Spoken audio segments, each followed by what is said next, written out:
कोविड-19 के कारण परेशानी झेल रहे टैक्स पेयर्स को राहत देने के लिए केंद्र सरकार ने कुछ घोषणाएं की हैं। सरकार ने किसी कंपनी की ओर से कोरोना से संक्रमित एम्प्लॉय की इलाज और उसकी मौत के बाद परिवार को मिलने वाले मुआवजे को टैक्स फ्री करने का फैसला किया है। आइए आपको बताते हैं कि सरकार ने क्या घोषणाएं की हैं। कोरोना के इलाज के लिए एम्प्लॉयर या किसी और से ली गई राशि पर टैक्स नहीं लगेगा।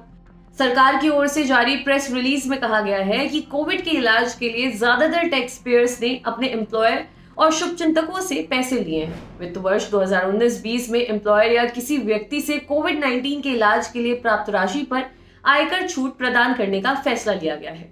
यदि किसी व्यक्ति ने अपने एम्प्लॉय या किसी और के लिए भुगतान किया है तो उस राशि पर भी इनकम टैक्स से छूट मिलेगी। कोरोना से मरने वाले कर्मचारी के परिवार के सदस्य को प्राप्त अनुग्रह राशि पर भी टैक्स नहीं लगेगा। रिश्तेदारों और दोस्तों से मिलने वाली वित्तीय मदद पर कोई टैक्स नहीं लगेगा जब तक कि कुल राशि 10 लाख न हो जाए। टैक्स और कंसल्टिंग फर्म AKM ग्लोबल के टैक्स पार्टनर अमित माहेश्वरी ने बिजनेस अखबार मिंट से बातचीत में कहा, ये CBDT द्वारा लाई गई एक स्वागत योग्य और बहुत जरूरी राहत है। करदाताओं को वास्तव में कई कठिनाइयों का सामना करना पड़ा, खासकर जब वे अस्पताल में भर्ती हुए। बहुत सारे लोगों के लिए कोविड इलाज भी महंगा साबित हुआ है। इलाज के लिए प्राप्त राशि में टैक्स छूट से कुछ राहत मिलेगी। हमें उम्मीद है कि इससे कई करदाता लाभान्वित होंगे।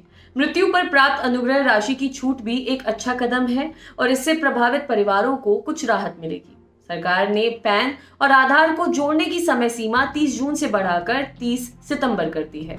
विवाद से विश्वास योजना के तहत भुगतान यानी अतिरिक्त राशि के बिना की समय सीमा 31 अगस्त तक बढ़ा दी गई है, जबकि अतिरिक्त राशि के साथ अंतिम भुगतान तिथि 31 अक्टूबर तक बढ़ा दी गई है। पूंजीगत लाभ कर बचाने के लिए टैक्स अनुपालन की समय सीमा बढ़ाई गई, इसे 30 सितंबर 2021 तक बढ़ा दिया गया है। वित्त मंत्रालय की ओर से कहा गया है कि करदाताओं द्वारा किए जाने वाले क्लेम जैसे निवेश, जमा, अधिग्रहण, निर्माण या इस तरह की अन्य चीजों के लिए जो धारा 54 से 54 GB के तहत आती है, इनमें टैक्स कटौती में छूट दी जाती है।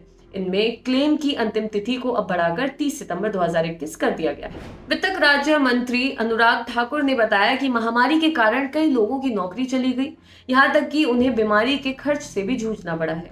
इसलिए सरकार उन्हें टैक्स में रियायत देना चाहती है। उन्होंने कहा कि टैक्स एक्सपर्ट्स का कहना है कि नया नोटिफिकेशन कर्मचारियों के सैलरी के हिसाब से मिलने वाली टैक्स छूट से अलग है। इस पर अगले 1-2 दिन में ज्यादा जानकारी दी जाएगी। आपके लिए खबर लिखी थी हमारे साथी डेविड ने। शुक्रिया।